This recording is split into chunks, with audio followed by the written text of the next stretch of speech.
sëriñ Babacar Si radiyallahu taala anhu danoo ñëw ne ko diw de nee na xutbu la wàlliyu la mu ne mën naa ne de ndax yàlla mën naa def nit lu ne waaye nag man de dama jàppoon ne nit balaa ngaa sañse nag war naa fekk nga sangu mooy taxalli mooy njëkk a ñëw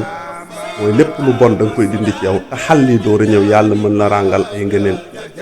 loolu li muy firi mooy mbokk yi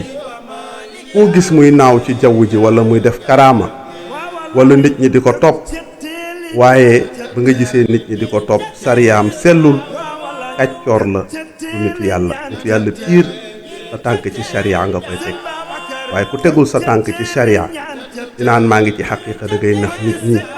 parce que balaa ngaa dem ci xaqiiqa jaar ci sariya kon Sëñ Babacar nee na daal nit balaa ngaa sañse war naa fekk nga sangu kon sa jukkoon a rafet jukkoom rafet waajala jukkoom ñaaw lu mu mën a def ko topp kenn du Sëriñ Babacar yàlla na ko yàlla fayal wasalaamu aleykum wa rahmatullahi taala wa barakaatu